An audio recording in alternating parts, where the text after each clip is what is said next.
bakaswenti muli bulungi mwena bana Uganda abali mu America mmanyi kati muwujjaddemu abali mu Canada namwe muwujjaddemu abali mu Ngereza mwazo okuse abali mu Europe mwazo okuse Middle East mwazo okusedda mu Asia namwe mwazo okusedda saako ne continent endala nsoka babo za kumere besiba nabo kwetole ensi nambula musiza ku banyone baso mwenna abalangira nawo jaba basaba ne banna bakaswenti muli bulungi muje barako je mutusa kengalo onaku lwakuna ndako zomwe ziri 12 za konga ku mwezi ogwokubiri omwaka 2026 nabagamba struggle etandika butandisi boboga amanti wagwamu amaanyi simanyi wakola ki struggle etandika butandisi abasajja balwanidde struggle revolution emyaka miyitirivu kati goboga amanti amaanyi gakuweddemu ng'ate omusajja ayidde oba omala biseera n'olwensonga eyo nsaba okusaba ontambuleza akatambi kano katuuke ku buli muntu yena gwomanyi gwe kalina otutuukako mu Uganda ekiri mu Uganda ekitokota si kisaanikira abantu bali mu kubonaabona ne wano ku social media platforms ku TV kulira bakulaga nti ekintu kiri nnomo naye ng'ate abantu bali mu kubonaabona abatalina maloboozi bangi Uganda abasirisa batasobola kweyogerera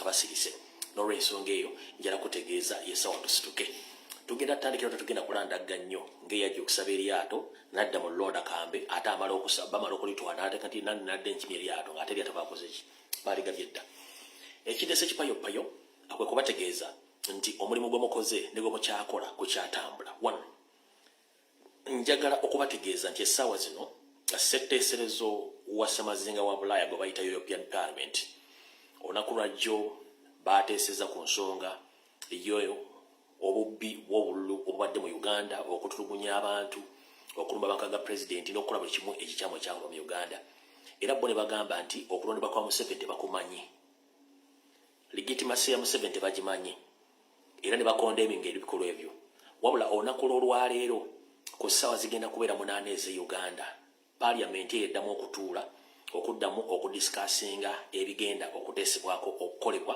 okuteekebwa mu nkola bibagenda okukola gavumenti ya Museveni ne Museveni kennyini okuteesa n'okuba akalulu kugenda kubeera ku saa 8 zennyini mu saa 8 ez'e Uganda eri ebulaya zigenda kubeera sanduza nga 6 n'ekitundu kati ngenda bba saa 8 bana Uganda tugenda kukola ekintu kimu bwe kiti ffenna tukimanyi twalonda pulezidenti waffe Kyagulanyi Ssentamu ebitundu 7 ku buli 100 kitegeeza bwe bukadde nga 7+ obwalonda so si Museveni omulimu gw'omukozi gwe gwabatuma ne tubagamba bakomolere abali mu diaspora nammwe muwandiike omulimu gutuuse ogw'okuwandiika amabaluwa okuba amasimu okusinkana ba Parliament okusinkana ba Senator okusinkana ba Governor mwe bali nyo balire ddala naye kikyabulamu era njala tutwala mukisa guno okwebaza abantu mwenna bali mu Europe abakola omulimu guno okusingira njala kwebaza Comrade Dr. Nico wonna waali we bali nyo balire ddala musajja mudaaki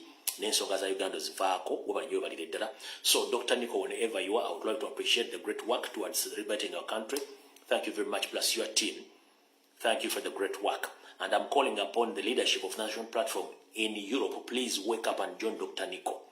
Just put your difference apart and join the struggle because Dr. Nico has played his part. He's a non-Ugandan, he's a Dutchman, but he had tried his level best to push the liberation towards moving Museveni from power. But unfortunately, you, the indigenous Ugandans, you are just sleeping, loitering around without helping that gentleman. So I call upon the leadership of National Platform chapter in Europe. Please wake up and join Dr. Nico and other Ugandans to push whatever is needed to remove Museveni. You understand? So Dr. Nico and your team, thank you very much for the great work you are doing towards the liberation of our country. Thank you very much, comrade. Katinjera kusaba. Abakulembeze ba National Platform n'abali mu diaspora naddala bali mu Europe. Ngenda basaba musooke muteeke enjawukanaza mu wakati. Mugende mu joining team ya Dr. Nico yabanna Uganda Dr. Nico mu pushing ekintu kino omusajja atambuza ensonga ne aba mu kyaganya okuvaayo kyo si kyekikulu njagala mu kikole kati tugenda kola tutya tugenda kola bwe tuti twalonda Kyagulanyi Ssentamu miliyoni ezisukka 7 kati miliyoni ezisukka 7 ekitonde nnyo ku miliyoni ezo 7 kuliko abantu abalina smartphone nga bawera miliyoni 5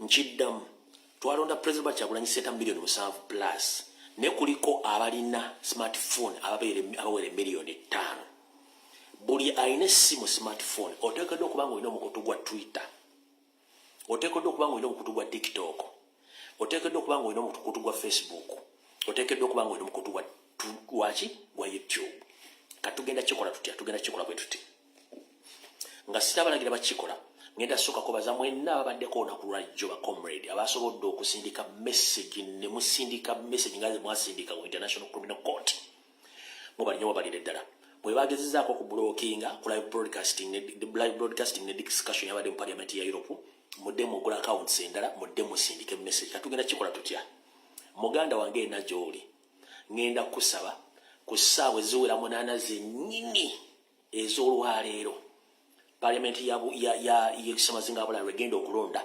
ebigondo okukolebwa ku Museveni parliament ya Europe regenda okulonda ebigenda okukolebwa ku Museveni era egenda ttula bali mu kweteekateeka okulonda bibagenda okukolera Museveni kubanga jjo babiteesizaako kati balina okuba akalulu balonde kye kigenda mu maaso ne bagenda kikola nga mutaddemu amaanyi nga sinagenda bawa solution njala kubaza ba comrade mwe nabali mu Europe nabali mu nsi eziranye Europe abadde bakola underground abawandiisa mabaluwa afande Magemeso I salute you nena comrade wa afande Magemeso yakola underground tayagala mumanya wali afande Magemeso I salute you Dr. Nico the no leadership in Europe I salute you and others nabali ebungereza abali mu America abali Canada mubali nyo balireda kati njala bategeeza bino byonna bituuseewo olw'okuba nti mukoze omulimu gw'amaanyi nnyo okuwandika amabaluwa okuba amasimu okukola buli kimu mwe bali nnyo balire ddala kati ki ekigenda okukolebwa kyekino buli omu ogenda kukwata essimu yo ogende ku mukutu gwa European Parliament ogwa Twitter otuulaawo message after message ogwo gwa Twitter tumanyi nti NRM inako abayaye baayo abali mu State House abali ku Okero House abali ekyambogo abali ludda abona gye bali nemba saba tusookere ku Twitter ku mukutu gwa European Parliament gwa Twitter tusooke tugubooming message ku message ne results zirize muina zonna muziteekeyo eziri mu ka video muziteekeyo bwe tuva ku gwa Twitter awo nga tuli live tujja kuba tuli live ku saa 8 zennyini dene mugende ku mukutu gwa European Parliament gwa TikTok kwegulina ku machamba labyeko mukedde mugende ku TikTok message ngane ka video kali akalagaliza ati mukateekayo mbasoosekedde ku Twitter mugende mu kikole kati mbagaye mugende ku TikTok mukutu gwa European Parliament gwa TikTok nakati kwe bali message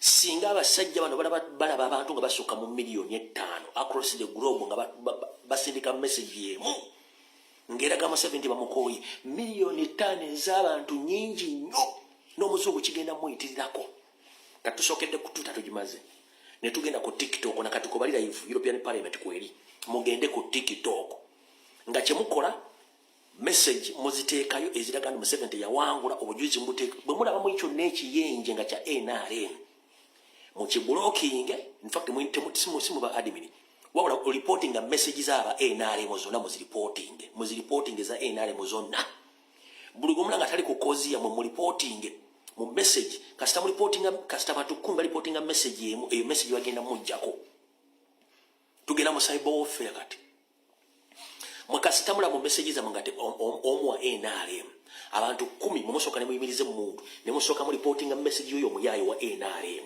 abantu 10 eyo message TikTok bagigyeko bwembera ku Twitter ne wabera bisajja be NRM bisuwala abantu 10 mumalo ku reporting a message ya Twitter eyo yo mwe wa NRM baba gigyeko kitegeza twata kusigaza omukutu guno nga ffe tuli mu kutambula mazoba wa ya Twitter mbawadde ya TikTok kati tugende ku Facebook wenyiwe ekitabo mugende ku European Parliament Facebook page bayinza okutaberayo live naye still kyekimu kikole kyekimu muteekeko message ebifaananyi evidence buli kimu kyonna ne video wona muteekeko wachi twagala ku YouTube nabo bagenda kubeerako live era mugende mu storming YouTube channel za European Parliament muteekeko message live messages zino zikole ekintu ky'amaanyi kubanga baadimini feedback ajibafuna okuva mu message muno bagisindikira administrators ne bamba parliament abali mu chamber okubategeeza nti ekiri eno kitokota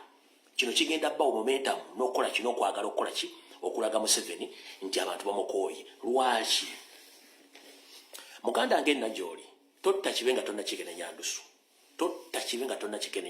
lwaki totta kibenga tonna kigene nyandusu 1 badikiteta bonna mu Africa ekibajjako tekibeera kinene nnyo, ate badikiteta bonna balina enkola y'emu.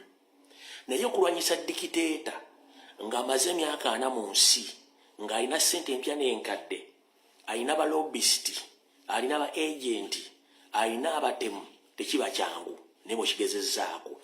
Kati bw'oba oyagala kulwanyisa Museveni tactically, sooka omuggyeko abazungu bonna wano abadde bamufandinga, abadde bakyamukkiririzaamu, abadde bamulya mu ngalo, sooka bamuggyeko. Lwaki? Nti bwe mugenda mu open battle nga ye gye yakozesa mu 8 teri muzungu yenna agenda kuyimiriza muntu agenda kwenganga Museveni na muntu. Lwaki? Olw'ensonga bo baba bategedde European Parliament kyekola, Bungereza kyegenda okukola, America kyegenda okukola, mweka ne musito olutalonga lwa mundu baba beyungako bweyunzi dani okuba kubanga jjukira ebiseera ebimu bwe mugamba nti musirise nga muzungu temutegeezezza bubi bwa muntu oyo, muga mugenda kukwata emundu bwekulonako mu ngeri yonna, abazungu tebagenda kuba joininga. Naye ate dikiteta asobola okutta abantu bangi nnyo. Kati mu process abazungu bano bagamba nti wabaddewo war crimes mu scafe zabaddewo abalwanyisa gavumenti ne gavumenti, wabaddewo war crimes. Era war crimes ezo batera nnyo ziteeka ku bantu abalwanyisa gavumenti eyo beeri mu buyinza oba mukitegedde, olw'ensonga nti bannansi bate bakikoze kimala kulabisa gavumenti eyo n'ensi yonna okugivaamu. Kati olwayo mulina chance mukikoze almost kiri mu 60%, twetaaga kibeera 100% kitya. Kasita omu European ava mu Museveni, Omungereza n'ava mu Museveni, Omumerika n'ava mu Museveni, abasigadde kijja kuba kunaazaako bunaaza. Kati already process eri mu kutambula ya European Parliament, America already yategedde dda na buli kimu bakitegedde dda. Kati ngenda kusaba comrade nzize wano bategeeza nti ssaawa wano zirimu ekiŋŋabiza nti ziri 6:1 nga mu Europe bagenda kutandika okulonda ssaawa 8 eze Europe. Mu Europe bagenda kulonda ssaawa 6 n'ekitundu, ze ssaawa 8 eze Uganda. Oba nfunye bulungi nnyo. Eri mu parliament ya bagenda tandika okudiscussinga n'okulonda ku ssaawa 6. Mu Uganda zigenda kubeera ssaawa 8. Nze ensonga lwaki nabagambye nzije kusaameka ku ssaawa 6 era zinzize mbategeeze mugende ku mikutu gyonna.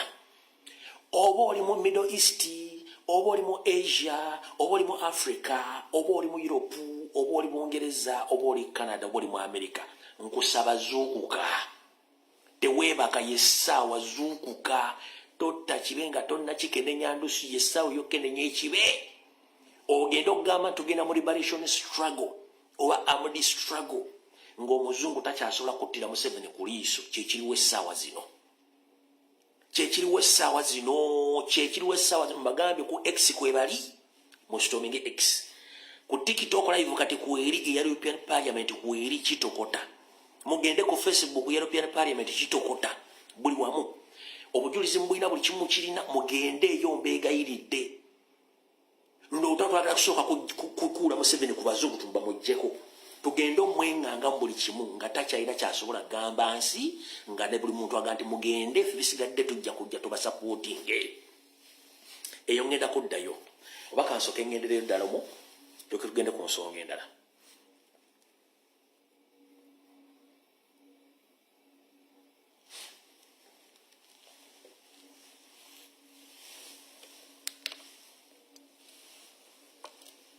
Zenzo ku video ezibaddeyo olunaku lwa jjo.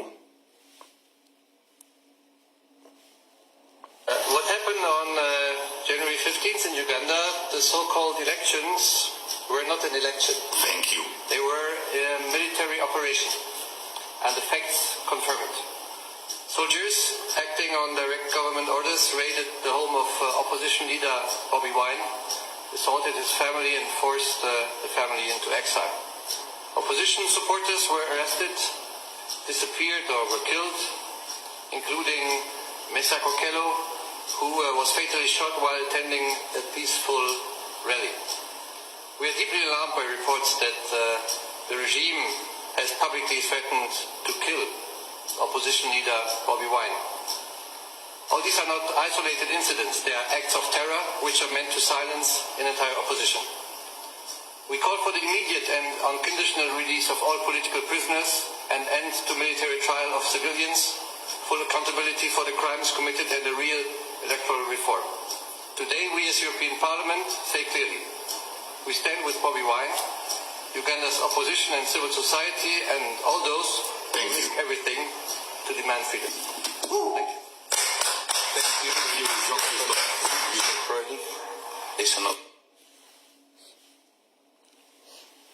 Ezo ku video ezabaddeyo ngenda sooka zibale ntugende ku kintu ekirala kyenjagala musooke mutegeere omulimu gwe tubagamba okugenda okukola. So they are addressing the commissioner.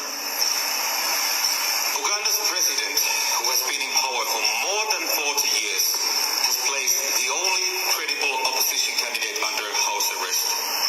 40 years in power, and challengers are put under house arrest. This is not democracy, it is criminal. Now listen to what the EU's official policy is at the same time regarding its support for Uganda. The EU cooperates with Uganda to promote the country's green transition, support sustainable and inclusive job creation and investment growth, and strengthen democratic governance that advances social inclusion and human rights. It seems the support policy has not been very successful. The EU must now decide whether we want to continue financing these regimes that laugh at our declarations with gold teeth flashing, or is it time to adopt a new mantra for development aid as well? Here we draw the line. Thank you. Thank you.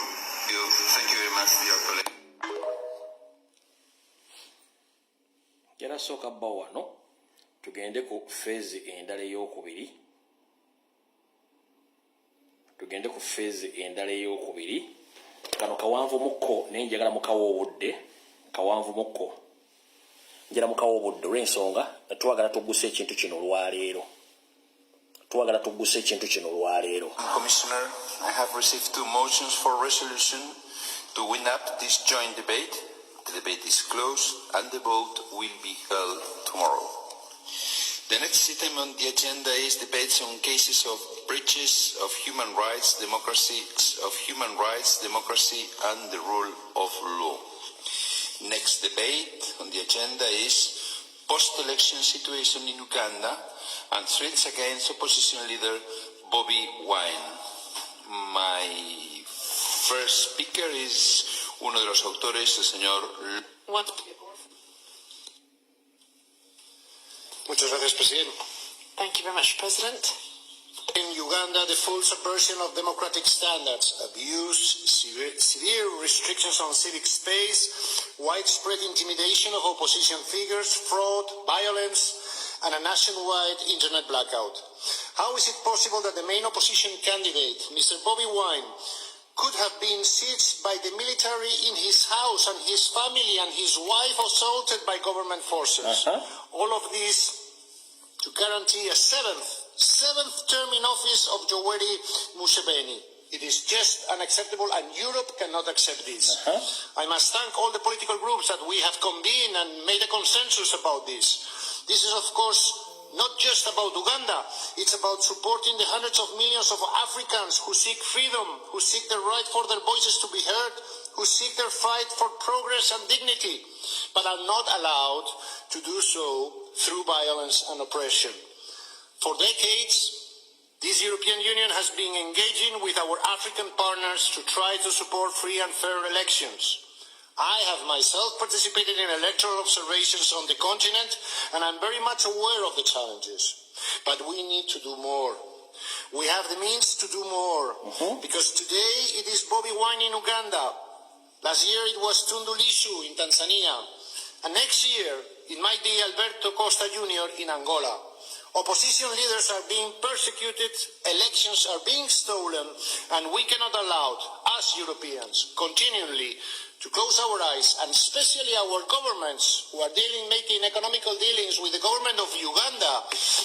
Commissioner, the Council has to hear high voice and the opinion of this Parliament about these very tragic circumstances that are happening in Uganda. Thank you very much. Señor López Isturiz, my second speaker is another author, Mr. Haid. Thank you, Chair. Dear Commissioner, ahead of the elections, Bobi Wine was cheered by tens of thousands of Ugandan voters wherever he appeared in the country. Now, after the elections, he is under siege, and tens of thousands of citizens took the streets, this time in protest. The post-election situation in Uganda shows a systematic assault on fundamental rights. President Museveni's seventh term followed elections that failed to meet democratic standards, preceded and followed by mass arrests, violence, attacks on journalists, the shutdown of civil society, an internet blackout, and killings of unarmed civilians. The harassment of Bobi Wine, his family and members of the National Unity Platform is unacceptable. The European Union must act consistently to end immediately all violence, threats and the arbitrary detention of opposition politicians and their supporters. We must review our cooperation with Uganda and firmly support civil society, journalists, human rights and LGBTIQ plus defenders as well as the democratic opposition. Mr. Haide, Mr. Ogden is as well an author. Thank you, President, Commissioner, colleagues. What happened on January 15th in Uganda, the so-called elections, were not an election. Yes. They were a military operation. And the facts confirm it. Soldiers, acting on direct government orders, raided the home of opposition leader Bobi Wine, assaulted his family and forced the family into exile. Opposition supporters were arrested, disappeared or were killed, including Mesa Kokelo, who was fatally shot while attending a peaceful rally. We are deeply alarmed by reports that the regime has publicly threatened to kill opposition leader Bobi Wine. All these are not isolated incidents. They are acts of terror which are meant to silence an entire opposition. We call for the immediate and unconditional release of all political prisoners, and end to military trial of civilians, full accountability for the crimes committed and a real electoral reform. Today, we as European Parliament say clearly, we stand with Bobi Wine, Uganda's opposition and civil society, and all those who risk everything to demand freedom. Thank you. Thank you very much, dear colleague. Mr. Froelich is an author as well.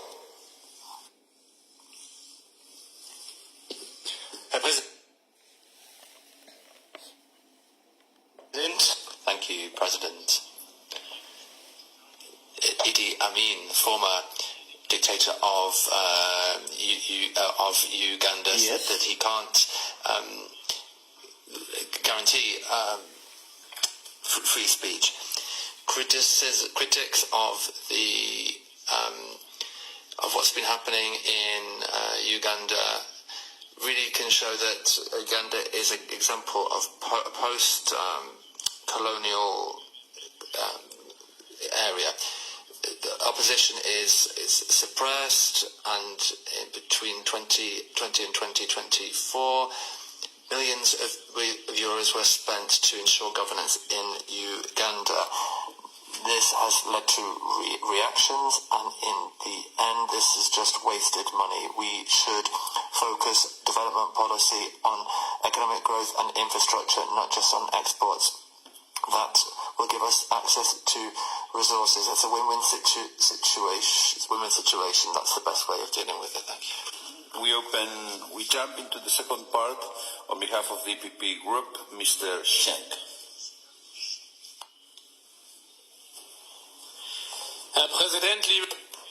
President, colleagues, well, to talk about Uganda is uncomfortable, but to turn a blind eye is irresponsible. What we say, or what we don't say, is important. Uganda is in a situation which we cannot possibly ignore. We're talking about citizens who suffer from violence, media that are not allowed to do their work, opposition with a very narrow and ever narrowing political area.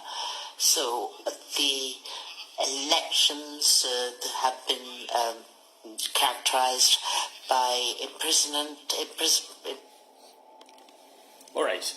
Kati akatambyako tukatadde ku mutimbagano gwa National Platform je kali ka full version ka video kana ka parliament ya Europe ubadde tudinge discussinga ne specifically nze ekindese kubategeeza nti bagenda kulonda ebigenda okukolebwa ku Museveni ne government ye ku saa 8 eze Uganda bamaze okudiscussinga kati bagenda funa resolution ku saa 8 eze Uganda ne kutegeeza genda ku mukutu gwa European Parliament gwa Twitter otulaawo genda ku TikTok saazi no European Parliament live otulaawo genda ku Facebook wa live otu ne ku YouTube ko bali oli live muteke ngache mwakola ku International Criminal Court nga bawozesa koni ne muleeta obujulizo bulumba Museveni nti ye mutemu mwawulya musango na mukutambula bakimanya nti bana Uganda bamanyi twalonda president milioni 7 n'ekitundu plus milioni 7 kuliko milioni 5 ezine simu n'obuli mu office typing a message ngogenze ku live ku Parliament ya Europe bannanga akasajja kayidde so kirije muri mwokwetulako naye nga babazungu tumaze obateeka balina okubeera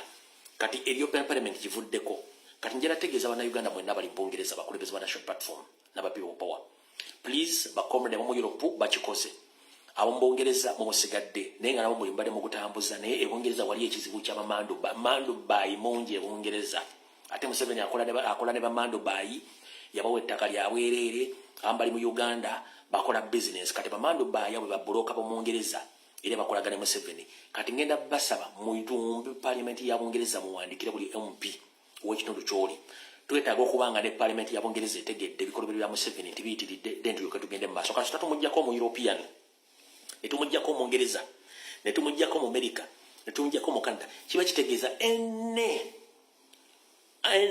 action against Museveni oba ene armed struggle ya Museveni tesobola mubeeza wadde okumalinda ku bbiri abavuddewo lwaki tukendeeza obstacles oba ebizibu byetwandisanze nga tulwanyisa Museveni nga bazungu tebategedde lwaki tulwana nkiddamu Museveni yagenda okulwanyisa Obote n'Amini nga Amini n'Obote bamaze obbajjako amaanyi g'omuzungu era kivula Museveni tebamuvuna na misango gyawo crime nga alwanyisa Obote n'Amini ate bagivuna n'Obote kubanga Museveni yali amaze okuddugaza erinnya lya Amini yamaze okuddugaza erinnya ly'Obote agenda mu nsiko twali musawo bamuvunaana naffe kintu kyekimu kye yakola kitugenda okukola essaawa zo tusooke tumuggyeko omuzungu tumutere ebbali kyonna kye tugenda okukola ekigenda okuddako kitegeeza nti omuzungu agenda natusapootinga n'okusingawo nabaga nti omuzungu yabeera wali kiwunya tabeera wantu kiwaki watawunya Munnayuganda ali Uganda babatega ebivulu n'abatega ababbi abafere ne diversion nga mukimanyi bulungi nnyo nti Museveni byaliko asiba bikutuka awo tuvuddewo saagala kulwawo nnyo ntegezeddwako nti omukulu nanyini X era nanyini Tesla Elon Musk mbwagenda kujja mu Uganda Elon Musk mukozi wa nsimbi ye nanyini Twitter ye nanyini Tesla n'emikutu emirala nga bulijjo ffe tugema abantu bangi bamulemesezza okujja Uganda ngenda kusaba na Uganda bali mu America mwenna abaagala enkyukakyuka n'abatajagala kino kikkakatako mugende ku mikutu gya Twitter eja Musk yennyini mutegeezi nti eyakola blood move okujja okukola business ne Museveni kubanga aba agenda kulya ssente ez'omusaayi ez'abantu abonaabona mugende ku mikutu gikakubegwa Tesla muteekeyo information mugende ku mikutu gya X muteekeyo information kubanga bana basajja botabatera information tebamanya ye Museveni ana ssente ez'okudisplayinga oba ez'okuwa abantu nga bakeep ayagala legitimacy ngenda basaba mugende ku mukutu gwa X ogwa Elon Musk ng'omuntu mumutereyo information mugambe tukwero kaminga mu Uganda kubanga tuli mukufa Museveni ali mukututa ali mukutta abantu mugende ku kampuni ya Tesla mubiteekeyo abali mu America mumanyi kampuni ya Tesla weri manyi kampuni ya X weri esaazi no wali bane mwawandise ddama baluwa ngira mwagenze ddala okwekalakaasa ku kampuni ze tasobola kulinnya Uganda kino kibadde mu Uganda bali mu America ne mukera ku machine ne babantu 10 ne mugenda ku kampuni ya Tesla weri ne mwekalakaasa nga mugamba Elon Musk botajja Uganda it's enough mugenda ku office za X weziri ne mba abantu 10 nga mukutte pande peacefully ne mugenda ku Tesla peacefully ne companies ne mugenda muzikalakaasi zaako tagenda kujja Uganda ne kasita muleka olw'ensonga Museveni alina ssente asobola okukwata obukadde bw'ekikumi bwa dola n'abwa X n'abwa Elon Musk najja mu Uganda kubanga Museveni kyayagala ayagala Elon Musk amuyambeko ne ttiimu ye ebeera ku X batandika okukola propaganda against national platform batandika okupromotinga NRM ne Museveni nga bamuteekawo mu elected president wa Uganda. Ekyo mukimanyi bulungi nnyo kati kyekireeta Museveni kyavudde atuma ba agent be bajje bagamba Elon Musk ajje mu Uganda mbwamuwe n'ettaka okuzimbawo servers ze ezigenda okuba nga zikola mu Africa wonna. Nkiddamu okusinziira ku byenfunyeko nti ayagala muwe ettaka lya bwereere azimbewo servers ze nga zigenda okuba nga zikola mu Africa wonna. Nekino tokimanyi bulungi nnyo the moment kasita mugenda ku office za Elon Musk eza Tesla nga kampuni y'emmotoka ne mugenda ku office za X muje muyita Twitter n'embeera abantu 10 ne mwekalakaasa abasigadde ne musindika emails abasigadde ne mugenda ku mikutu gye ne mutandika okusindikako buli kimu oyo mwami tagenda kujja n'essimu ze muzimanyi bulungi nnyo okuba customer care ne mbagambe ebigambo ebyo Elon Musk tagenda kujja kuba Museveni kyagala okukola kati ndooza ayagala baagala bamuwe ddiivu nga buli muntu yenna ayogera ku nsonga z'okucunya n'okuwa abantu mu Uganda nga bamubulookinga nga bw'akyagala. Kati ngenda basa bannayuganda mwenna mugende ku mikutu gya Elon Musk gyonna we giri abali mu America mumanyite saa zino mugenda kuzuukuka eno video mujja gisangayo ngenda basa bamugende ku mikutu gyonna abeekalakaasa mugende mwekalakaasize ku ofiisi ze ezo za Starlink nazo gye ziri yatuma Starlink mu Uganda kati ate ayagala gireta under Museveni's regime nga ate ekina kikyajagaza essaawa zino twali tugyetaaga luli kati ngenda basa mwenda ba comrade abali eyo mugende ng'obudde bukyali mulumbe mikutu gya Tesla Starlink X buli omu mugende mukola ebintu ebyo kubanga Museveni yagala kukwata ettaka lyaffe aliwe Musk azimbeko server ateko kampuni ye ey'ebyempuliziganya kubanga ye kyayagala abenga legitimized kubanga nti Musk akolaga ne President Trump abenga asobola convincing abazungu abo abenga wali so ngenda basa mukola ekintu ekyo mu bwangu obudde bukyali ezo issues ebbiri esooka mugitegedde saagala girwako nnyo ezo zibadde international twagala kuddayo ku local ezibadde international kanjala tuddeyo ku local political issues ezibadde international tuzimaliriza manyi nti mufunye information entuufu awo tuvuddewo kati buno obubaka bwakulabula bannayuganda bali mu Europe bannayuganda bali mu America ne bannayuganda abatambula ennyo abantu bangi nnyo abakolagana ne Museveni bwe tamanyi era mufa nnyo oba mufiirwa nnyo abantu nga temanyi bantu babasse waliwo omwami ono Museveni gwe yalonze nga ambasada wa Uganda mu Vatican oba Rome omwami ono abadde yeetabanga nnyo obanga ajja nnyo obanga abuuliriza nnyo ku bikwata ku chapter za National Platform mu diaspora omuli Europe Bungereza America ne Canada era olumu ndowooza olumu yali agaddeko n'okusinkana president wali amusinkanyeeko naye nga tamanyi bigendererwa bye naye Museveni yamulonze ennaku 2 mabega nti afuuka ambasada we mu ggwanga erya Italy nti yagenda omukiikirira nga ambasada we omwami oyo kati gwe wenna ng'obadde omanyi omwami ono amanya ngenda gabawa kitegeeza olina okugenda empola olina okugenda ki olina okugenda mpola kuba kati is automatically an state agent tena kyagenda kunyumiza mu busimanya alwanirira ggwanga is automatically an state agent kambasomere message nga bwe yazze mulyoke mugitegeere omwami oyo amanya ge ye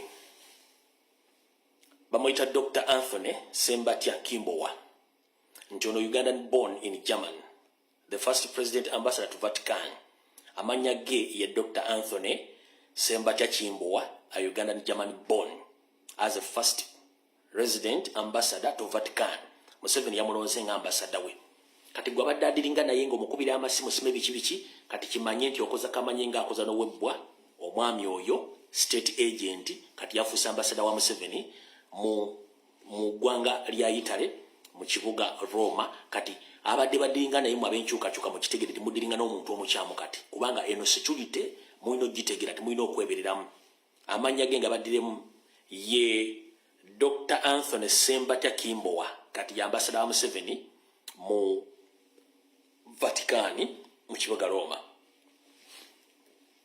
yoyo wano omanyi limbadde mbawadde angeemu yoyo mutegedde bulungi kati wonna womusanga amanya nti odiringana muntu wani wa Museveni direct twagala kendeza ku nfa yammwe abatetegera Museveni bwo operating twagala kendeza ku nfa yammwe berenga mumanyi bulungi nnyo ensonga ezo kati wano wenjagala okukola ki okubategeeza mwenna bannayuganda gye muli si buli alina erinnya egganda ati muganda ate sisobola kujja bantu ku Buganda wabula ebikolwa bye bikweyimirira okusigaza erinnya eryo si buli alina erinnya egganda nti ki nti Ganda naye sina buyinza bujja muntu kumujja mu Buganda bwalimu bwe yeteekamu wabula ebikolwa byakola bibimufuula Omuganda oba okubanga alinyirira erinnya eryo nga yeerimbisemu nti Muganda mbagambye amannya ge ye Dr. Anthony Sembatya Kimbowa ate amannya ayina 2 wiki zokke mbunzaalo ya mu Germany naye ng'ono abadde yeekulubeesa n'abantu b'enkyukakyuka kyesimanyi abadde genuine ng'ayagala kujjako ate Mukama oyo yamuwadde omuli Museveni oba abadde abegaffe ng'atwalira Museveni information ekyo kibuzo naawe kyebuuze we batuukira okulonda omuntu nti kati afuusa ambasada wa Museveni naye ng'abadde yeekulubeesezza ku nkyukakyuka ekibuzo kiri nti abadde alwana kujjako Mukama we yamuwadde omulimu oba abadde abegera Mukama we mu nkyukakyuka soko kiwandiikaawo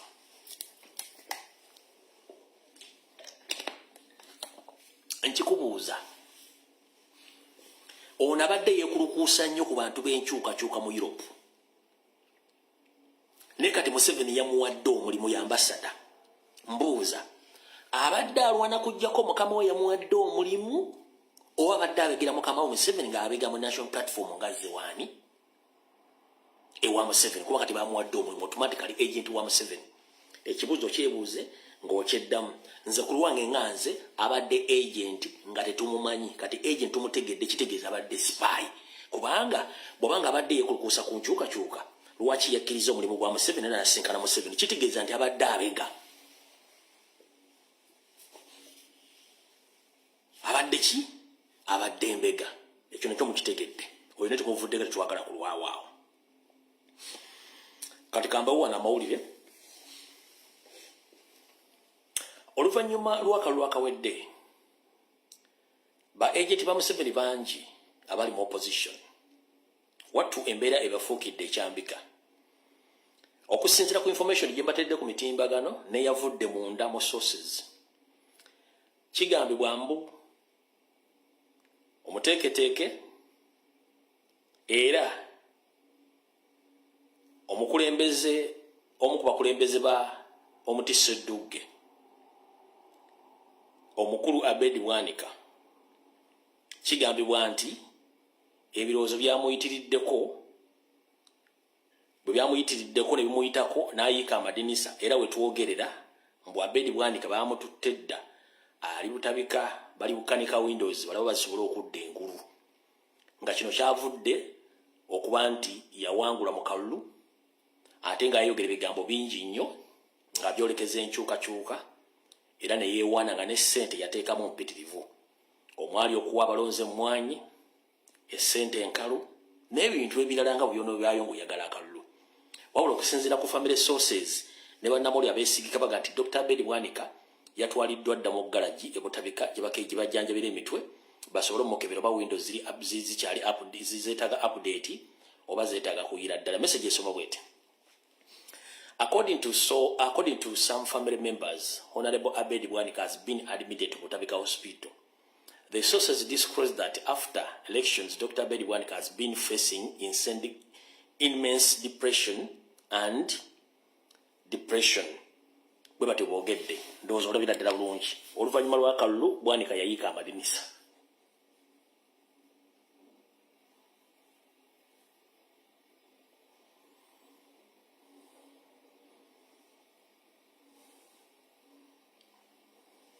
Kati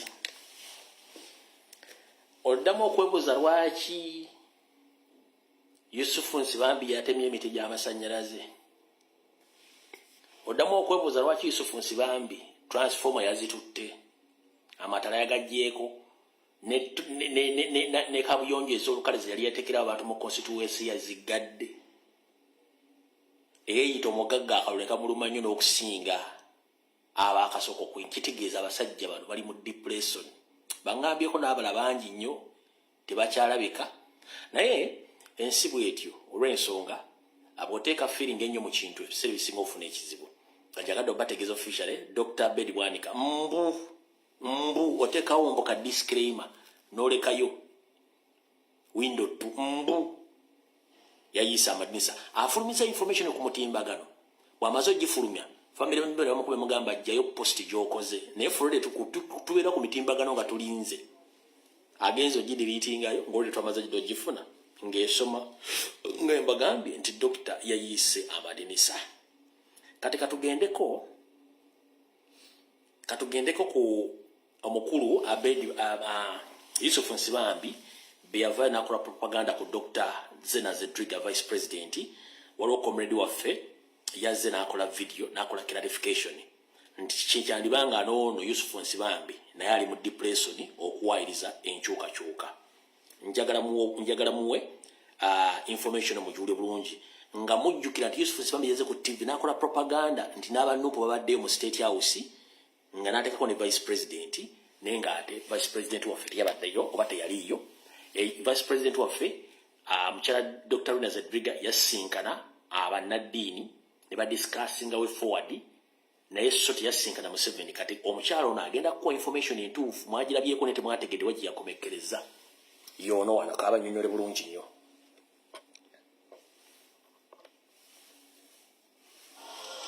Eno video egenda kubeera mpanvu era egenda kubeera ku part 2. Njagala kwogera ku Honorable Nsibambi byazayogera mumulabye ku TVs nga ali mu kuwayiriza NUP, ali mu kuwayiriza Dr. Zedriga biki ba meeting bino bagenza mu State House na biki. Kati nze naliyo nina information era njagala mbatangaze. Eno video mwino gisharinga kubanga bannayuganda beetaaga bamanye bana abasajja balimba nnyo. Kakati ekisooka meeting yayitibwa Interreligious Council. Ate ye kyatamanyi, by the way, I am shocked agenda ku national media ali mu exposing atamanyi nti meeting zaali bbiri yajja mu meeting emu. Ati kamba wuli Interreligious Council ngeyitaba opposition political parties nga baagala twogere kubiri mbululu what is happening. Njuke wali a lot of violence biki tugenda kulonda tumediate nze tutya eno violence erema kubaawo. Nzukira even before we started the meeting Dr. Zedriga yayogera nange kubanga nze nalukwago Dr. Zedriga ne Sasi Marvin twagenda okurepresenting a NUP. Dr. Zedriga natubuza nembu ulowooza anything is going to come out of this meeting kubanga meetings west tuzibaddemu emirundi mingi but nothing ever gets resolved. Naye nagamba anyway sometimes ezino meeting tuzibeeramu just for record purposes nti tebaatuyita ne tugaana nti babayita ne mugaana bagamba bannuku muli hooligans, so let's attend tuweeyo grievances zaffe then tulabe oba anything will come out right. Netugenda mu meeting era nzijukira Honorable Nsibambi yali okupresent nga FDC. In fact yali settled in that meeting, yali up and down nga agamba omugongo gumuluma biki bakamukola surgery biki. Nzijukira bulungi nnyo ayinza okuba tanzijukira nti naliyo naye nzijukira bulungi nnyo. Kakati nga people give their submissions era nga batusomera document biki mulimu violence brutality biki nga political parties zonna ziwa submission yaffe era nzijukira DP teyaliyo.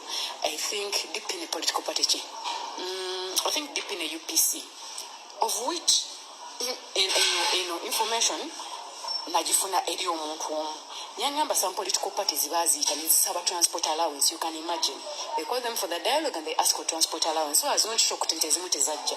I don't know how true that is. Nayenze kye baŋŋamba omuntu omu kye yaŋŋamba. So netudiscussinga kati twamala okudiscussinga nzijukiranga Honorable Nsibambi ya giving a midweather meeting bwenzijukira if I'm not mistaken.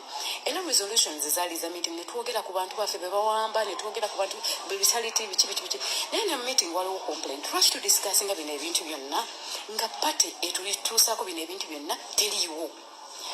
Archbishop na baba Interreligious Council bagamba no, this is a meeting for opposition so that mwe musobole okwogera ebintu byammwe bonna nga temulinaako muntu akola ki oba abavuna na something of the sort.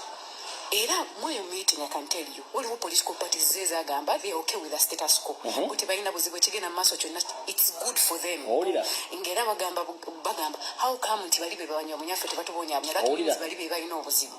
It happened in the meeting abantu ne boogera bwe batyo you can imagine what is happening to Ugandans, but for them because it's not happening to the people in their party they were okay with it. So moving forward tagera kwogera details za meeting nnyo. Moving forward, to resolving, and we are going to have another meeting. Era interreligious council ne promising tugenda kubeera ne meeting endala. Era mu eyo meeting mugenda kubeeramu security, akulira security, mugenda kubeeramu akulira electoral commission, nabo bagenda kubeeramu naffe opposition political parties tukomewo. First meeting ya 7th January. Kati omulabe ne ku TV documents zalina za 7th January. Tamanyi nti waliyo meeting endala yaliyo ku Saturday on 10th January. Okitegeera kati ye resolving era 10th January netuddayo tubera ne meeting. It happened from morning to evening. Nzukira abantu bavanga bakowo. We didn't eat anything that whole day. Were there I think we didn't eat that day. Were there the whole day. Era mu meeting eyo we discussed the same things. Then that this time around Justice Byabakama yaliwo mu eyo meeting. Ne AIGP yaliwo mu eyo meeting ye nani omulala naffe opposition political parties twaliwo era netubuuza ebibuuzo byaffe bingi bintu bingi details nzazibabulira mugundi mu part 2. Lwaki mbabulira zino details? First of all omwami agambye muno meeting ya resolving anti bagende mu State House alimba. Those were not the resolutions of the meeting. Meeting ya resolving that we na meeting eyokubiri tugere ne security ne Justice Byabakama era yaliwo twayogera, and that was the end of the meeting. Just twayagala kumanya electoral commission ba planning batya, security lwaki bakola bino ebintu bina era ba planning batya holding elections nga zili free and fair. That's all. Tewali yayogera kugenda mu State House era ebyo abyefujingidde yayagala ku justify nga lwaki yagenze mu State House. Ekyokubiri omwami omukulu ng'oyo abadde Professor Makerere agenda kye ku national media n'atandika okulimba. Ffe tetulinaako buzibu oba ayagala kulya ssente zo oba balina plans zaabwe ne General Museveni babeere nazo, it's okay, but you can't go and start lying about individuals. Ng'omanyi ne meeting yali broadcast. By the way, no meeting teyali hidden, yali ku mawulire era bagiteekako ku mawulire. Bannamawulire baaliyo n'embuuza bannamawulire ba NTV and these different televisions were there era ebintu babicapturinga. Ekyokubiri nti tiyaliwo na mu meeting yakubiri, he did not attend, naye ayagala kubalowooleza nti no yasinga okumanya. So ekisooka kyexpose nze nti alimba mwami mulimbi ate nze ekinnewunza kubanga almost I think Professor Mulamba. Then ekyokubiri ba politicians bamba mwagala kulya Nancy Lukwe temwekwasa bantu balala kikole onyo individual gwe nga gwe. Nekyokubiri kyenneebuuza ogambye nti resolution anti meeting ya resolving anti mugende mu State House. How come teri muntu yenna yali mu meeting eyabadde mu State House naawe wabaddeyo yeka kyogamba nti no gwe twadelegating anti tugendere mu State House oti discussing the resolutions za meeting and meeting eyokubiri walimu?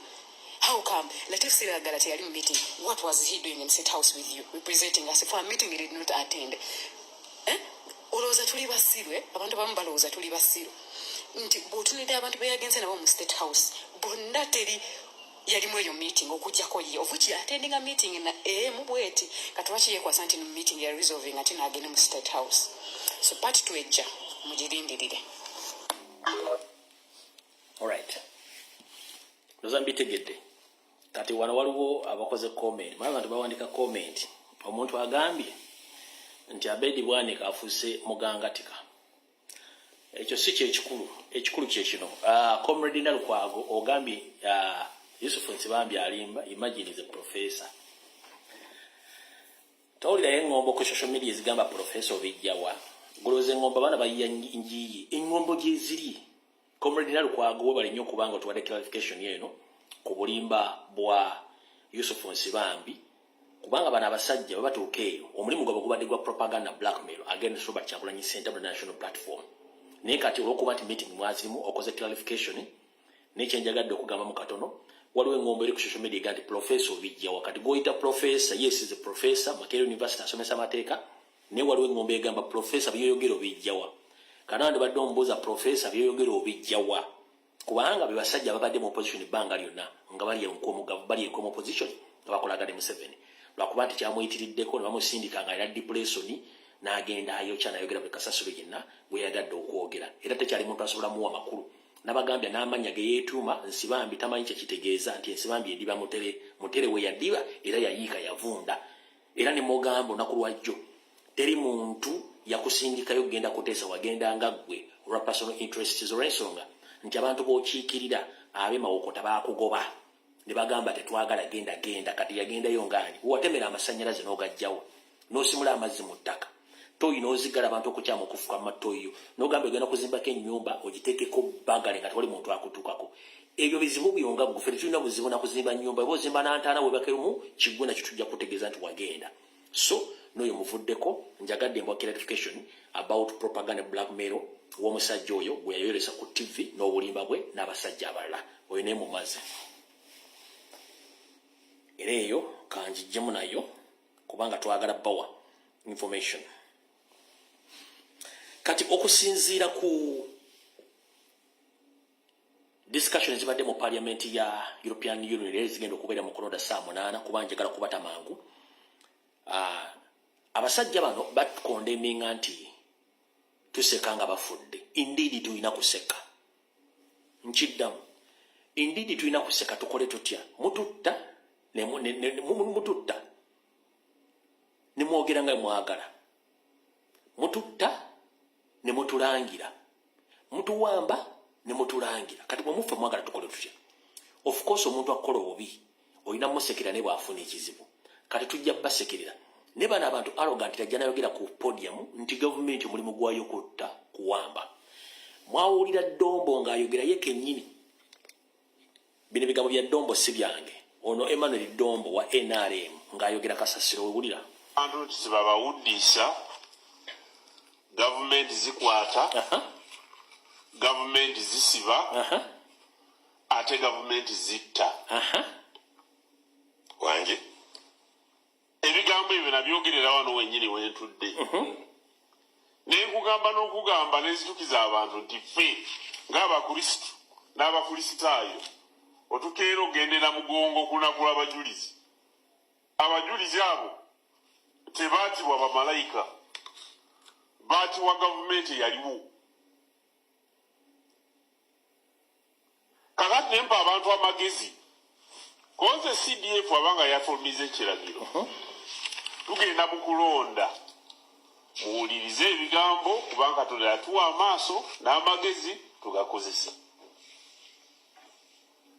ebigambo ebyo saabirumamu kubanga mbiyiseemu mbisomyeko mu bayibuli mu nsi gye tulimu ne mu nsi endala ezaakula abantu tibabawuddisa gavumenti zikwata gavumenti zisiba ate gavumenti zitta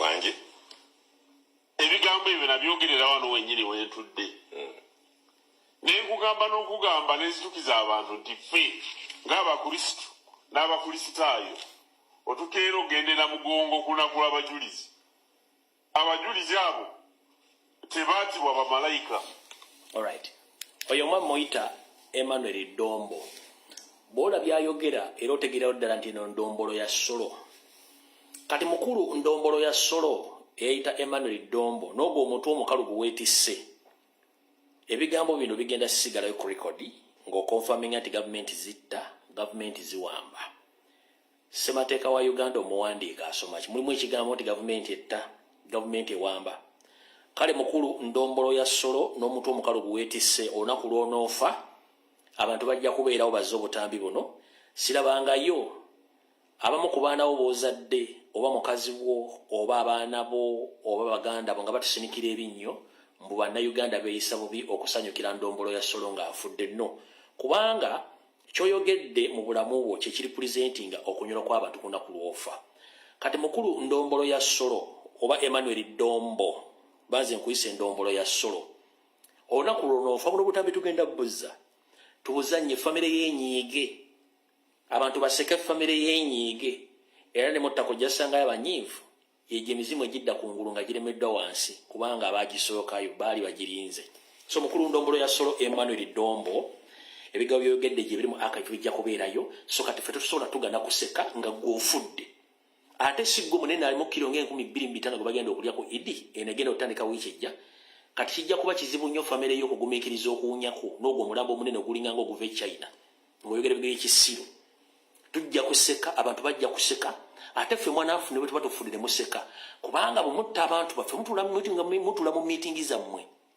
ne museka ne mugatubisse naffe tubimanye ne tusirika naye kati ffe tubalinze kubanga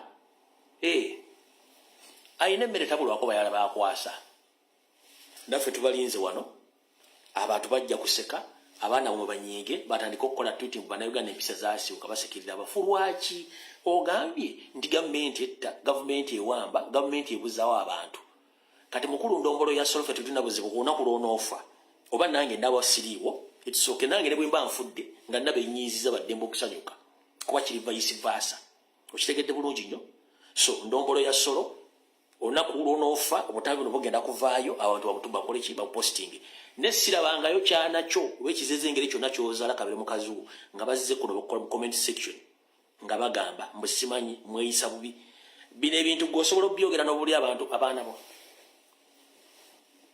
mbu gavumenti etta gavumenti ewamba kale no problem nawe nkumaliriza saagala kulwako kati waliwo sewannaku sebwavu gwendabyeko wano ayina obuyinja bubi ngali mu ggwanga lya Congo awoza mbu bannayuganda baabebasebbo nga batulwanirira kansooke mmalo noono muddamu njagala mubawaako wano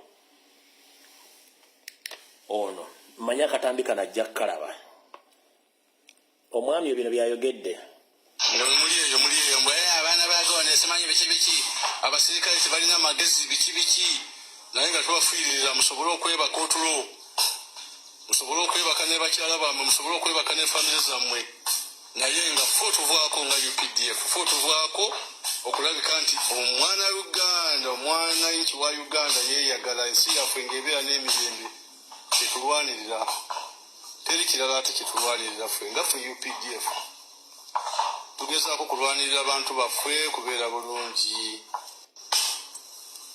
yemubeera mwetalira kukulosinya simanyi kudojinga motoka ffe tuba tudojinga miti n'amasasi tuba tudojinga ebikompola amasasi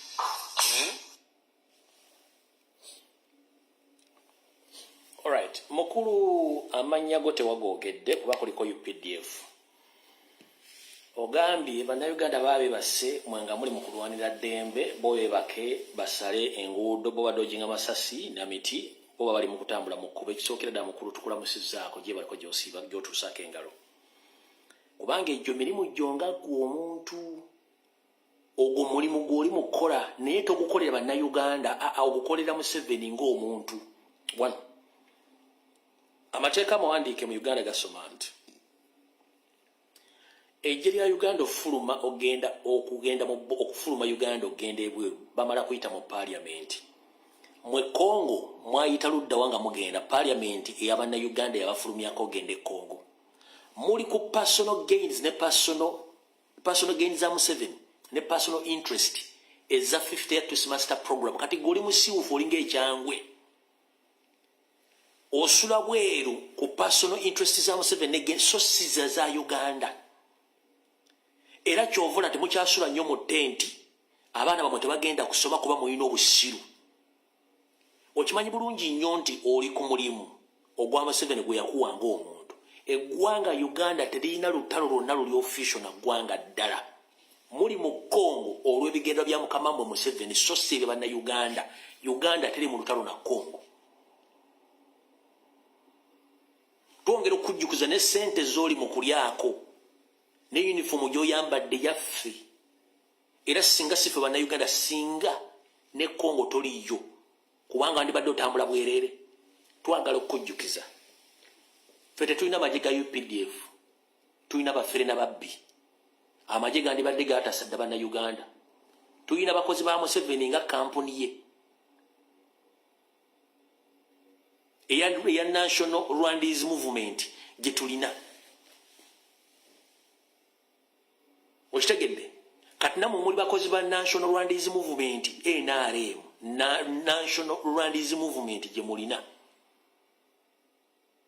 okitegedde toyina woosula omaze emyaka 2 mu majje tosobola kuwerera mwana wo tolina desente zigula akazigo okyukeko oli kulanga emyaka 2 oli kulanga oli ku buddayi bubiri kyokka nga muhooza amaze mu majje emyaka 15 gino nga naawe gamulwa tolina olwanira famire kubanga bakuwa sente zo ozirya na famire tolwanira tetukutumangako kubanga parliament yetukiikirira kasite tugamba nti tusindisa abasirikale ne parliament esindikako omusirikale kati mukama waffe oba muganda waffe video zemukola nga muli mubibira nga mugamulwa n'Abannayuganda we are very sorry tetuba tumangayo era ne bufa kyofala n'emirambo gyamwe bagikweka ne mufiire Congo tebabalanga kati goddido obusiruwo ng'olozaakoze video okusanyusa Museveni osanyusa Museveni nga iso sife nga ffe kubanga bamufa tebabalangako kubanga tetulabanga lunaku lumu lwali batadde ku TV nti Congo mwafidde abajasi 10 ng'ate wano ku social media tubiranga era mu kyama emirambo egyo ne giwa famire zaazo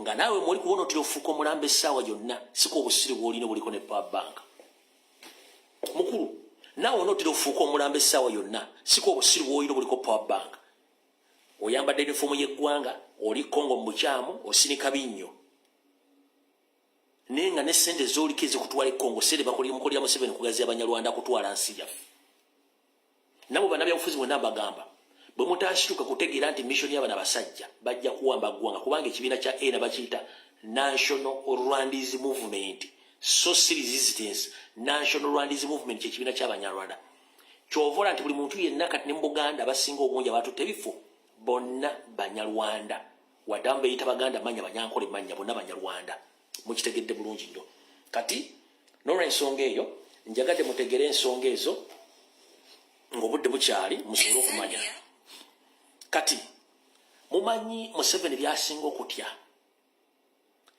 mumanyi Sali Musale byasinga okutya mumanyi Muhoozi byasinga okutya mumanyi Janet lwaki atya mumanyi lwaki Patience atya lwaki Daana atya lwaki Bahamu batya n'abalala byatuuse ku mutabani we yaliko president wa Zambia Edgar Lungu emaali yonna gye baakuŋŋaanya gavumenti eri mu buyinza era yabagambye yonna ekyagala wulira bulungi nnyo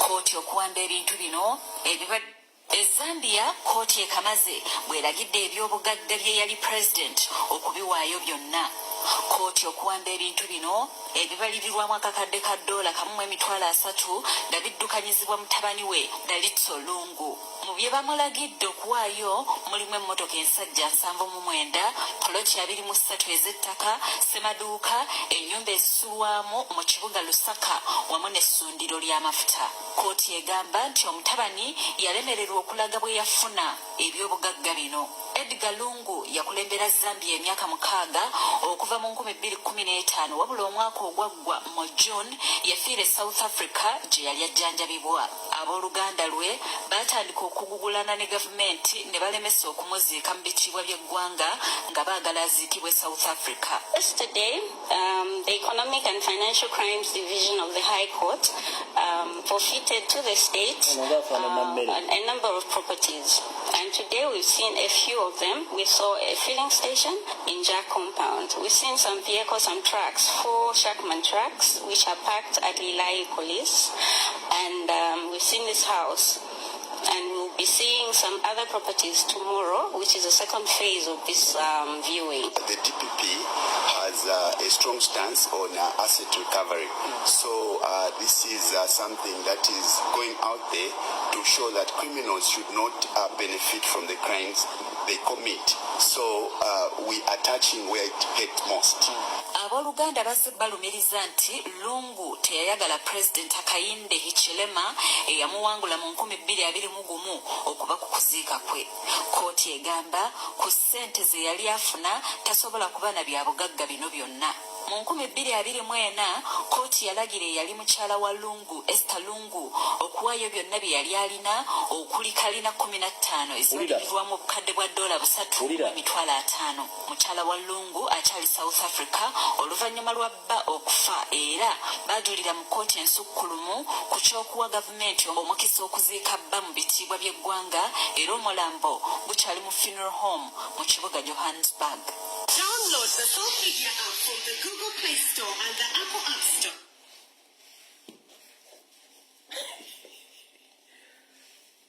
Official government yakasoso okwogera kafaanana mmere naye tugendere awo.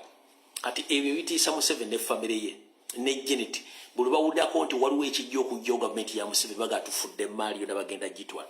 Omuntu omunobeera n'emmotoka 79 fulaati 12 buli kimu kati bano abasajja kyokkola balwana okuba nga bafiirawo tebaagala kuva mu maali gye babbye ebbanga lyonna.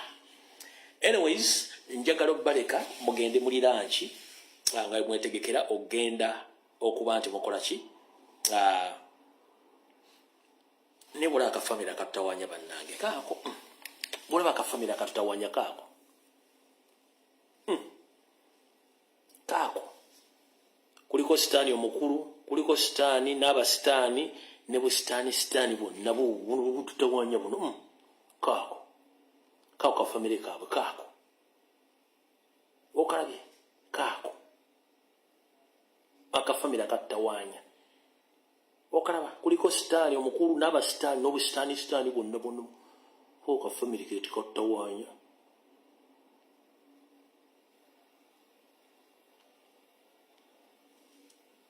Okalaba kaako kafamire ke katutawanya akafamire ako. Ako kalaba kafamire ke katutawanya. So no mubeere nga muli aweya ku nsonga ezo nga bwe ziyimiridde. Kati ndoza saagala kusukkako wano njala kubaleka mugende mwetegeke sawa ya kulumba mikutu ya European Union. Mbategeeza mwena buli alina essimu tugende ku mikutu ekyo. Mbagambye ku TikTok, ku Facebook, ku YouTube ne ku X. Abasigadde mwena mugendeyo nze ogwange nkukoze katwagala mugende mulumbe mpaka kuwulira bubi. Kulwa Katonda n'ensi yange mbatadde tusinkaneyo ku mikutu egyo zono video njimaliriza tujasika olunaku lw'enkya olwokutaano mu open discussion. Mweraba.